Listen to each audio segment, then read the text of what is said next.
By the time this video ends, you'll probably already know exactly where you stand on all this. So subscribe and let's get straight into it.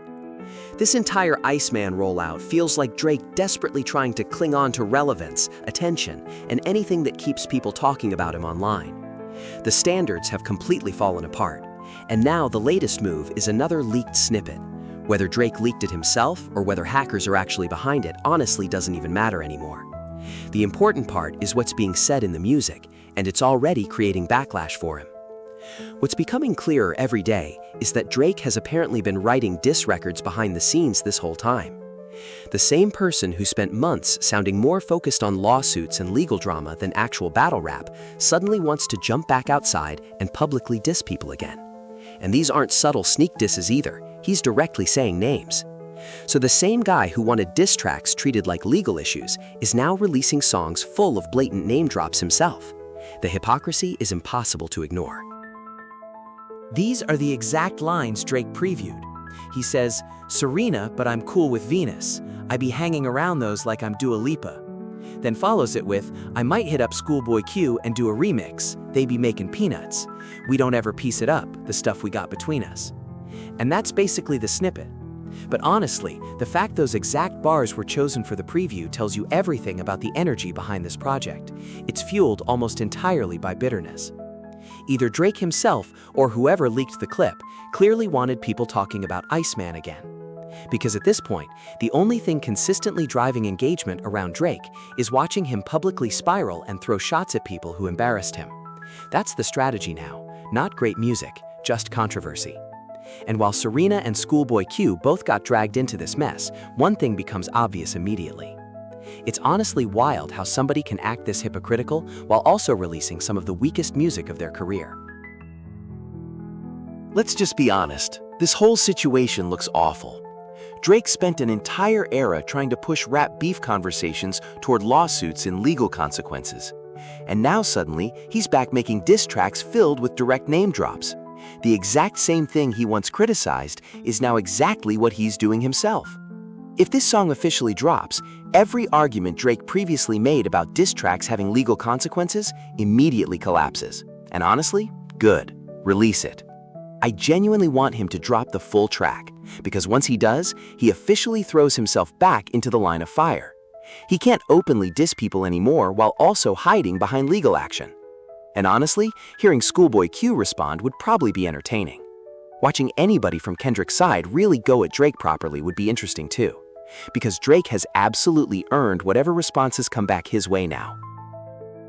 At the same time though, every rapper probably still has one concern before responding: the possibility that Drake could turn rap beef into actual legal drama the second things stop going against him again, because that's the reputation he's built for himself recently. But regardless of that concern, once you really examine these lyrics and who Drake is targeting, this track should permanently destroy whatever credibility he still had when it comes to suing over rap beef. Because the first major target here isn't even another rapper, it's Serena Williams, somebody who can't respond through music because that's not her world. And this isn't even new behavior from Drake either. Back in 2022 on Middle of the Ocean, he already mocked Serena through comments about her husband. Now he's dragging Venus into the situation too, basically implying they still communicate. The whole thing feels like he's intentionally trying to create tension between two sisters, and honestly, it comes across incredibly petty. Even if somebody wanted to treat every lyric in rap beef like factual evidence, Drake's intentions here still feel extremely obvious. He's trying to create awkwardness between Serena and Venus. That's difficult to deny no matter how loyal somebody is to Drake.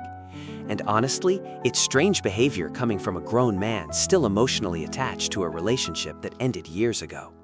And this opens up a much larger pattern. Is Drake's entire strategy during rap beef always centered around attacking personal relationships? Because the examples are everywhere. Serena and Venus, A$AP Rocky and Rihanna, Kendrick and Whitney, Kendrick and Baby Keem, Kendrick and Dave Free, Pusha T and his wife, Kim Kardashian. Almost every Drake conflict eventually shifts away from rap credibility and toward targeting people's families, relationships, or personal lives instead. Obviously, rap beef doesn't come with strict rules, so technically personal attacks are fair game.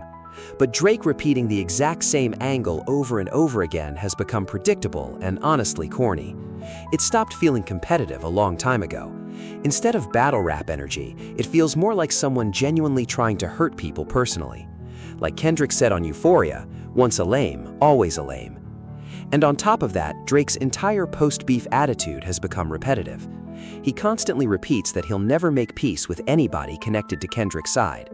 We've heard countless versions of the same statement already.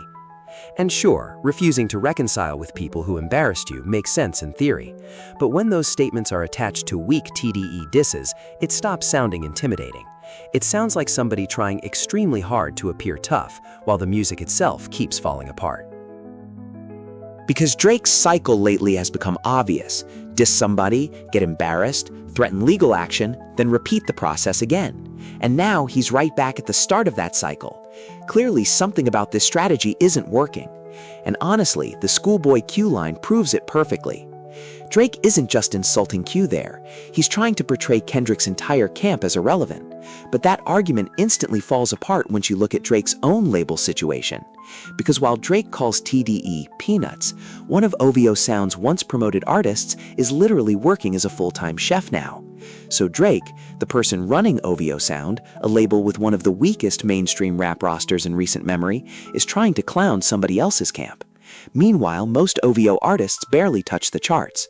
Party Next Door is basically the only major success story, and even his momentum seems to have slowed down the more tied he became to Drake's brand. Those are Drake's own results. Now compare that to Kendrick's side.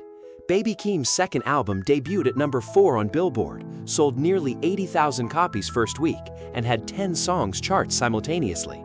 Party Next Door's latest project sold around 30,000 first week. Kendrick's protege dramatically outperformed Drake's biggest artist. That's not peanuts, it's the complete opposite. And honestly, it makes Drake's ScHoolboy Q diss look ridiculous. Because ScHoolboy Q is not some random underground rapper. He's multi-platinum, consistently successful, touring arenas, and owns one of the strongest catalogs from the 2010s. Oxymoron and Blank Face LP are already viewed as modern classics by many hip-hop fans.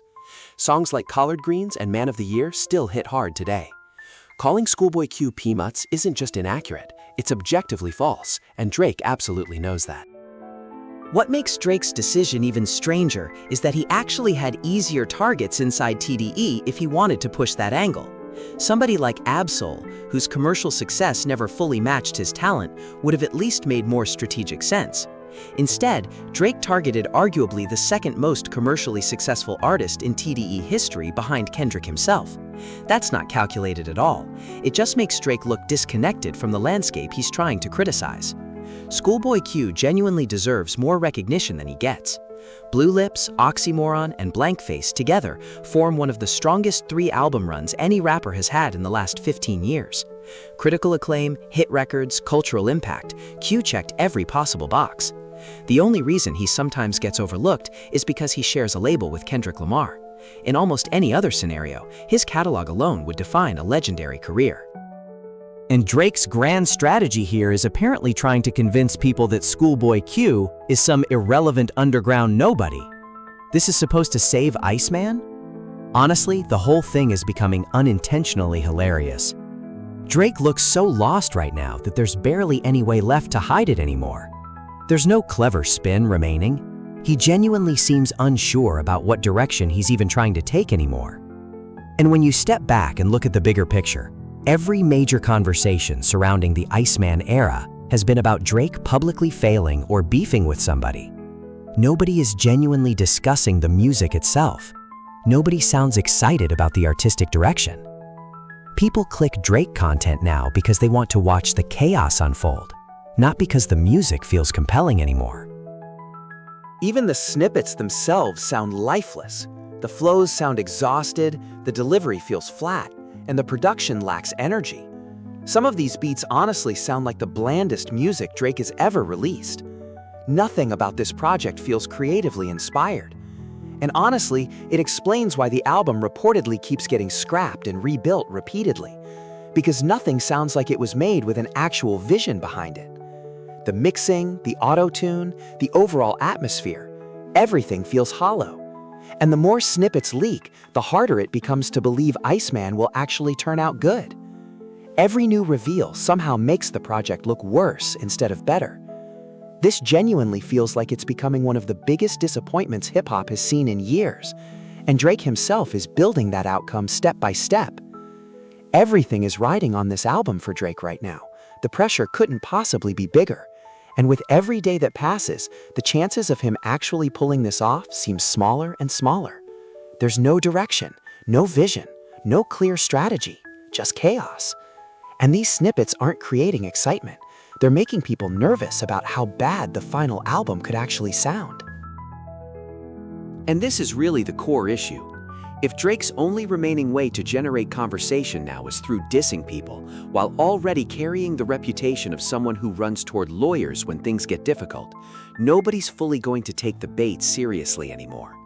Watch closely how ScHoolboy Q and the rest of hip-hop respond over the next few days. Because if Drake officially starts releasing songs with direct name drops like this, the reaction is going to reveal a lot. We already saw how rappers reacted to J. Cole stepping away from beef. Drake would probably receive an even harsher response. Because even critics still respect what J. Cole contributed to hip-hop as an artist. Drake doesn't currently have that same level of goodwill anymore.